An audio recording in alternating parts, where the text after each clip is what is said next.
আসসালামু আলাইকুম রহমতুল্লাহ। কেমন আছেন বন্ধুরা? সবাই আশা করি ভালো আছেন, আর ভালো থাকেন দোয়া সকলের জন্য করি। একটি সুসংবাদ হলো, 15 জানুয়ারি থেকে শুরু হতে যাচ্ছে আমাদের রুকিয়া ও তদবির শিক্ষা কোর্স। যে সমস্ত বন্ধুরা ভর্তি হতে আগ্রহী, ডিসপ্লেতে দেওয়া নাম্বারে যোগাযোগ করে ভর্তি হয়ে যাবেন।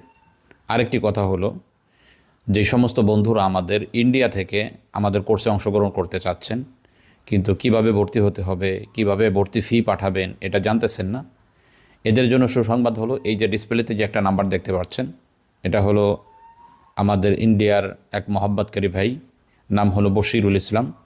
তো এই বশিরুল ইসলাম ভাইয়ের সাথে আপনারা যোগাযোগ করে আপনি ভর্তি ফিটা পাঠাইতে পারবেন।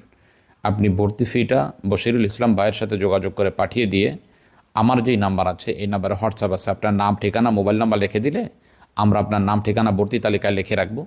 আমাদের 14 তারিখে পরামর্শ মিটিং হবে এবং 15 তারিখ থেকে ক্লাস শুরু হবে ইনশাআল্লাহ। তো আজকে আমরা একটা গুরুত্বপূর্ণ বিষয় নিয়ে আলোচনা করতে যাচ্ছি। অনেক সময় দেখা যায় যে আমাদের বাচ্চাদের অথবা বড়োদের গভীর রাতে হঠাৎ করেই দাঁতে ব্যথা শুরু হয়। তো এই দাঁতে ব্যথা শুরু হলে আমরা কি করব, তখন কোনো দিশা পাই না। তখন তো কোনো ডাক্তারের কাছে যাওয়াও মুশকিল হয় এবং সকাল পর্যন্ত অপেক্ষা করাও মুশকিল হয়। তো এই অবস্থাতে দিশা না পেয়ে আমরা পেরেশানির মধ্যে রাত কাটাইতে হয়। তো এই অবস্থা যদি কারো সৃষ্টি হয়, তৈরি হয়, তো এই দাঁতে ব্যথাকে আপনি অতি দ্রুতই কোরআনুল কারীমের চিকিৎসা দ্বারা কীভাবে সমাধান করতে পারবেন সেই বিষয়টা নিয়ে আজকে আমরা আলোচনা করতে যাচ্ছি।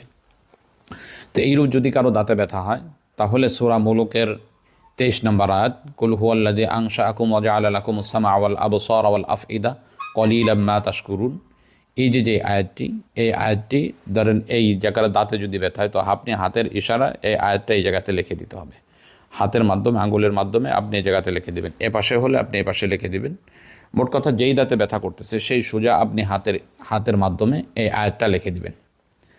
তাহলে আশা করা যায় যে কিছু সময়ের মধ্যে আপনার এই সমস্যাগুলো দূর হয়ে যাবে ইনশাআল্লাহ।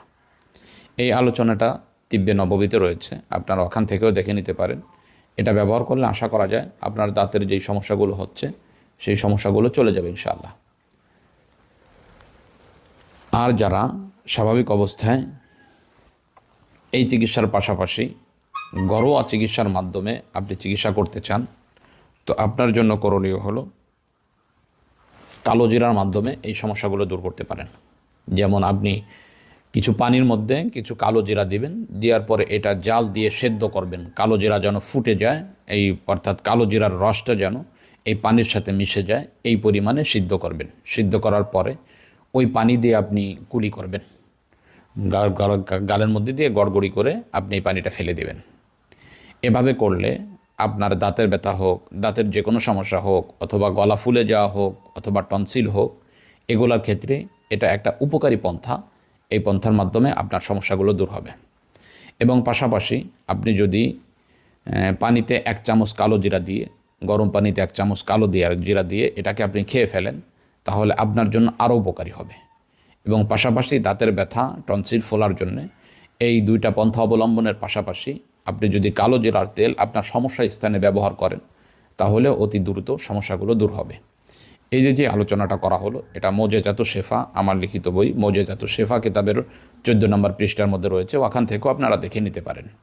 অর্থাৎ আজকে পর্যন্তই, দেখা হবে অন্য কোনো দিন অন্য কোনো বিষয় নিয়ে। বিদায়ের আগে একটি সুসংবাদ হলো, 15 জানুয়ারি থেকে শুরু হতে যাচ্ছে আমাদের তদবির শিক্ষা কোর্স।